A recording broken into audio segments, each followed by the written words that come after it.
Assalamualaikum warahmatullahi wabarakatuh. Jadi di sini saya jelasinnya secara manual. Yang pertama itu tentang siklus haid ya. Siklus haid ini merupakan ciri kelamin primer bagi wanita. Jadi pada saat siklus haid sudah terjadi, maka nantinya akan muncul ciri-ciri kelamin sekunder pada wanita ya. Lalu sejak masa pubertas, kalau pada wanita pada umumnya itu sekitar 10-15 tahun, wanita akan mengalami proses bulanan yang disebut sebagai siklus haid, atau kalian sering dengar dengan nama menstruasi ya, haid atau menstruasi. Lalu pada umumnya menstruasi berlangsung selama 28 hari. Maksudnya 28 hari, misalnya hari ini kalian haid, nanti 28 hari kemudian itu akan berlangsung haid lagi ya. Jadi bisa dibilang setiap 1 bulan sekali. Lalu siklusnya itu ada yang siklus panjang, ada yang siklus pendek. Kalau yang siklus normal 28 hari. Kalau yang siklus panjang bisa sampai 30-35 hari. Kalau yang siklus pendek itu cuma 18 hari. Yang siklus pendek itu yang biasanya dialami wanita kalau misalnya sebulan itu bisa 2 kali haidnya gitu ya. Kalau yang siklus panjang itu biasanya lebih dari 30 hari baru dia haid lagi ya. Jadi itu normal-normal aja ya. Lalu siklus menstruasi terdiri atas beberapa fase sebagai berikut. Yang pertama, fase menstruasi. Nah, di sini itu nanti akan luruh sel ovum yang matang yang tidak dibuahi oleh sel sperma. Jadi ovum yang matang nantinya akan keluar dari ovarium dan menuju oviduct. Setelah di oviduct nanti, kalau dia tidak ada sperma yang masuk, ovum itu akan keluar menuju dinding rahim atau endometrium. Jadinya ovum itu kalau tidak dibuahi akan luruh dia. Jadi ovum beserta endometrium atau dinding rahim itu akan luruh beserta darah-darahnya. Ini diakibatkan karena berhentinya sekresi hormon estrogen dan progesteron. Lalu fase kedua ada namanya fase proliferasi atau fase folikuler. Di sini hormon progesteron mulai menurun ya. Lalu hormon estrogen yang akan diproduksi kembali sehingga dinding endometrium yang robek saat menstruasi akan diperbaiki. Jadi di sini dinding endometrium itu robek, nanti akan diperbaiki di fase proliferasi ya. Setelah mens, misalnya mensnya kalian 5 hari, nanti di hari ke-6 itu akan masuk fase proliferasi. Lalu ada namanya fase ovulasi atau fase luteal, ditandai dengan sekresi LH, luteinizing luteal hormon yang memacu matangnya sel ovum. Terjadi biasanya pada hari ke-14 atau 2 minggu setelah mens pertama. Ya, hari ke-14 sesudah menstruasi hari pertama. Jadi 2 minggu setelah mens pertama itu disebut sebagai masa suburnya wanita. Karena apa? Karena di sini nantinya akan terjadi ovulasi. Ya, ovumnya itu matang, lalu ovumnya dikeluarin dari ovarium sehingga ovumnya akan berada di oviduct. Jadi kalau ada sperma yang masuk itu bisa terjadi pembuahan atau fertilisasi ya. Lalu lanjut ke fase pasca ovulasi atau fase sekresi. Ini ditandai dengan korpus luteum yang mengecil dan menghilang. Terjadi penebalan kembali dinding endometrium. Jadi setelah di sini robek, luruh, lalu akan diperbaiki di sini. Lalu di sini ovum keluar yang sudah matang. Ovum yang sudah matang keluar, lalu nanti akan menempel di dinding endometrium yang sudah tebal ini. Ya, kalau tidak dibuahi akan balik lagi ke fase menstruasi lagi. Lalu selanjutnya kita bahas tentang gametogenesis. Gamet itu artinya sel kelamin. Genesis itu artinya pembentukan. Jadi gametogenesis adalah pembentukan gamet atau sel kelamin. Gametogenesis tentunya ada 2 pada manusia.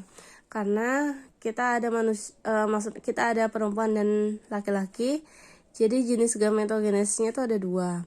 Yang pertama ada spermatogenesis. Ini pada laki-laki. Yang kedua ada oogenesis.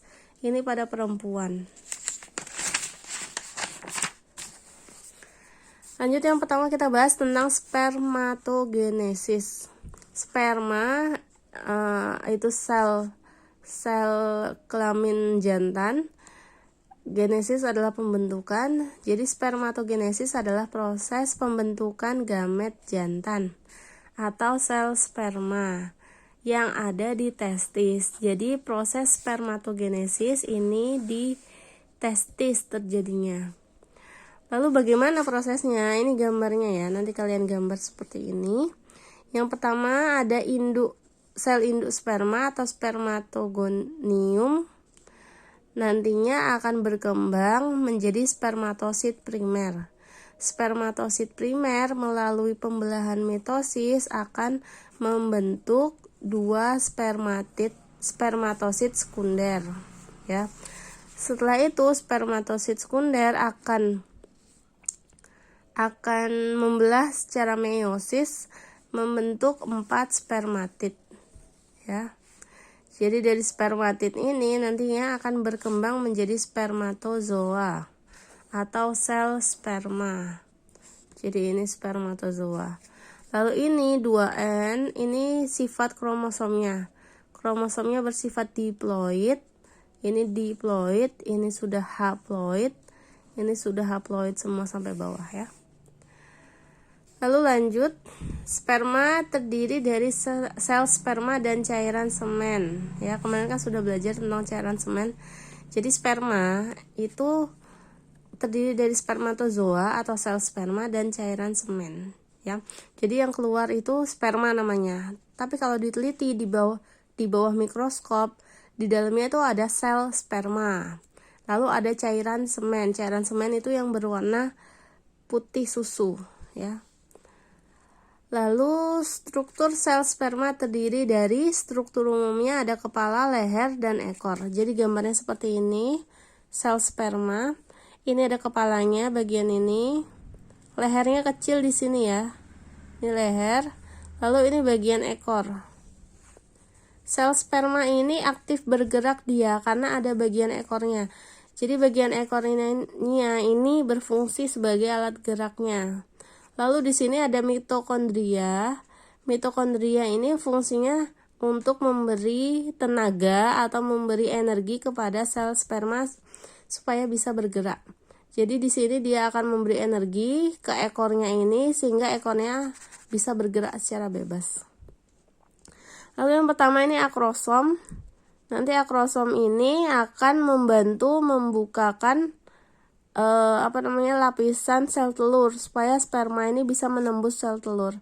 Nanti setelah menembus sel telur, yang masuk itu adalah inti selnya. Jadi nggak semua bagian sperma masuk ya. Jadi kepalanya ini nanti akan bolong, lalu sel telurnya itu bolong, nanti inti selnya ini akan masuk ke dalam sel telur. Jadi cuma inti selnya yang masuk ya. Lalu nomor 3 ini ada sentriol. Ini 4 lehernya ya. 5 mitokondrianya bentuknya spiral. Sudah, lanjut ke oogenesis.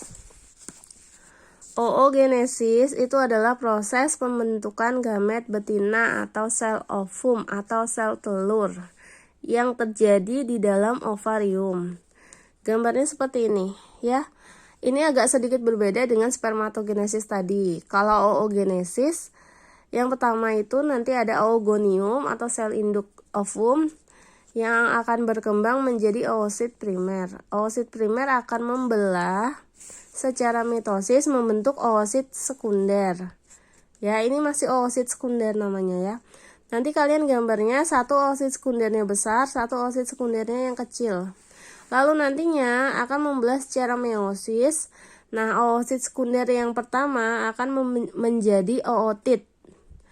Lalu oosit sekunder yang kedua tidak berkembang sehingga menjadi badan polar atau polosit. Ini adalah sel telur yang mati. Dia mati dan tereduksi jadi tidak berkembang. Lalu nantinya otit ini akan berkembang menjadi ovum, ya. Jadi dalam satu kali siklus yang terjadi 1 bulan 1 kali itu akan menghasilkan 1 ovum pada umumnya. Makanya pada wanita pada saat dia ovulasi, ovum yang keluar itu hanya 1. Beda dengan pria. Kalau pria 1 kali siklus itu akan menghasilkan 4 sperma. 4 spermatozoa. Jadi 1 kali siklus 4 spermatozoa, dan dalam 1 hari itu bisa berkali-kali siklusnya. Jadi spermatozoa yang dihasilkan itu bisa jutaan atau bisa ratusan ribu sampai jutaan jumlahnya. Beda dengan wanita-wanita hanya 1 bulan 1 kali dan jumlahnya cuma 1, ya. Lanjut ke penyakit pada sistem reproduksi. Yang pertama ada gonore, GO, ya. Gonore ini disebabkan oleh, ini penyakitnya tuh kencing nanah, ya, sama kayak sifilis sebenarnya. Jadi penyakit kelamin itu banyak kan memang nanti di kelaminnya, di kelamin entah wanita atau pria, itu akan muncul bintik-bintik yang ada nanahnya, atau dia bisa kencing nanah gitu ya, karena sudah terinfeksi dia alat kelaminnya. Lalu yang pertama gonore itu adalah penyakit kencing nanah yang disebabkan oleh bakteri. Jadi infeksi bakteri Neisseria gonorrhoeae. Ini dapat menyebabkan kemandulan pada pria maupun wanita. Jadi baik di pria dan wanita yang terkena gonore dia bisa mengalami kemandulan. Tapi kalau tidak mandul, ya, misalnya wanita itu bisa hamil, ya, anaknya kemungkinan besar akan mengalami kerusakan mata. Jadi anaknya bisa buta atau bisa cacat secara fisik, ya, karena bakteri ini. Lalu yang kedua ada namanya sifilis atau raja singa. Ini disebabkan oleh infeksi bakteri Treponema pallidum. Nanti akan timbul, ciri-cirinya itu akan timbul bintik-bintik bernanah di sekitar kemaluan, ya. Lanjut, yang ketiga ada AIDS. Nama penyakitnya tuh AIDS, ya. Acute Immunodeficiency Syndrome. Ya, singkatannya AIDS. Disebabkan oleh infeksi virus HIV. Jadi kebanyakan yang bilang itu HIV AIDS. HIV itu virusnya. Human Immunodeficiency Virus. Nama penyakitnya AIDS, ya. Infeksinya oleh virus HIV. Virus HIV ini menyerang kekebalan tubuh manusia. Virus ini dapat hidup di dalam 4 cairan tubuh. Jadi karena dia menyerang kekebalan tubuh, jadi sel darah putihnya itu yang diserang oleh virus ini. Biasanya orang yang terkena HIV itu meninggalnya bukan karena HIV sendiri, tapi karena kekebalan tubuhnya sudah hilang atau sudah sangat sedikit kekebalan tubuhnya, sehingga kalau ada penyakit yang masuk itu gampang banget terkena penyakit. Jadi kebanyakan yang kena AIDS ini meninggalnya karena penyakit bawaannya gitu, karena misalnya kena diabetes, atau misalnya kena flu aja bisa sampai berbulan-bulan, bertahun-tahun nggak sembuh-sembuh karena nggak ada kekebalan tubuh, ya. Jadi orang yang kena HIV biasanya badannya tuh menjadi kurus, kering, ya. Terus rentan terkena penyakit. Lalu kalau kena penyakit itu nggak sembuh-sembuh gitu, ya, ciri-cirinya. Lalu virus ini itu dapat hidup di 4 cairan tubuh manusia. Yang pertama ada cairan darah. Jadi bisa ditularkan melalui darah. Kalau kalian misalnya donor darah atau misalnya pemakai narkoba, ya, itu kebanyakan sering kena virus HIV ini. Maksudnya kalau donor darah tapi jarum suntiknya yang dipakai itu bekas orang lain, nah itu yang bahaya. Ya kita kan nggak tahu orang lain itu apa punya penyakit bawaan, misalnya HIV atau enggak, misalnya AIDS atau enggak gitu, ya. Jadi harus hati-hati banget. Tapi yang kena narkoba itu paling rentan bisa kena AIDS karena orang-orang yang pakai narkoba itu biasanya jarum suntiknya itu dipakai bergantian, ya, karena mungkin harganya mahal. Jadi mereka pakainya bergantian. Jadi kebanyakan pengguna narkoba itu rentan banget terkena virus HIV ini. Lalu yang kedua di cairan sperma dan cairan vagina. Ini bisa disebarkan melalui hubungan seksual, ya, hanya melalui hubungan seksual. Kalau ciuman aja enggak, ya. Misalnya punya teman atau sentuhan tangan aja, misalnya punya teman yang kena AIDS gitu ya, ODA gitu, orang yang kena AIDS itu kalau kita sentuhan aja, salaman aja, ya nggak bakal ketularan HIV atau ketularan AIDS gitu ya, kecuali kalau misalnya berhubungan badan sehingga virusnya itu hidup di cairan vaginanya atau di cairan spermanya. Lalu yang keempat itu ASI. Jadi untuk orang tua, ibu atau wanita yang punya anak, ibunya itu kalau dia kena AIDS lalu dia menyalurkan ASI-nya ke anaknya, kemungkinan besar anaknya juga bisa kena AIDS, ya, karena virusnya ini hidup di ASI dia. Lalu selanjutnya ada herpes genitalia, disebabkan oleh infeksi virus herpes simplex. Jadi tanda-tandanya nanti muncul bintik-bintik kemerahan atau ada nanahnya di sekitar kelamin, ya. Lalu yang selanjutnya ini ada chlamydiasis sama candidiasis. Kalau dulu saya belajarnya tentang chlamydiasis ya. Kalau candidiasis ini sama aja sebenarnya. Ini kebanyakan dialami oleh wanita. Jadi disebabkan oleh infeksi jamur. Kalau chlamydiasis jamurnya namanya Chlamydia trachomatis. Kalau candidiasis jamurnya namanya Candida albicans. Ini kalian sering sebut sebagai keputihan, ya. Jadi kalau udah keputihan, terus keputihannya itu parah, sampai keputihannya itu cairannya warna hijau atau warna abu-abu gelap gitu ya, terus berbau busuk, lalu menyebabkan rasa gatal yang tidak nyaman di bagian kemaluan. Nah, itu berbahaya karena sudah ada jamurnya di sana, udah ada infeksi jamurnya. Itu yang harus diwanti-wanti. Karena apa? Jamur ini nantinya bisa menyebabkan kemandulan. Kalau tidak menyebabkan kemandulan, lama-kelamaan bisa menyebabkan kanker serviks dia. Jadi harus hati-hati banget. Untuk wanita, untuk menjaga organ kewanitaannya tuh pakailah celana dalam yang terbuat dari kaos, kain katun ya, 100% yang katun. Terus jangan pakai celana dalam yang terlalu ketat gitu ya. Terus jangan pakai daleman celana. Kalau kita pakai gamis, jangan pakai yang terlalu ketat ya. Terus jangan suka pakai celana jeans. Makanya memang kita disunahkan juga kan tidak memakai pakaian yang ketat. Karena apa? Karena inilah ya. Karena kalau pakai pakaian yang ketat itu sirkulasi udara untuk di organ kewanitaan kita itu tidak akan ada gitu, tidak akan masuk udara segar sehingga nantinya akan lembab itu nantinya akan tumbuh jamur.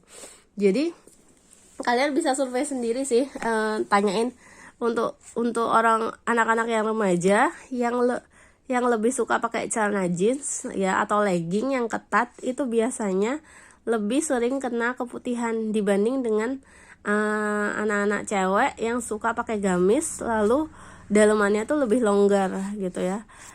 Itu juga dulu saya pas SMA SMP itu juga karena pakai rok, karena di sekolah negeri jadi pakai rok terus pakai dalemannya tuh legging pendek.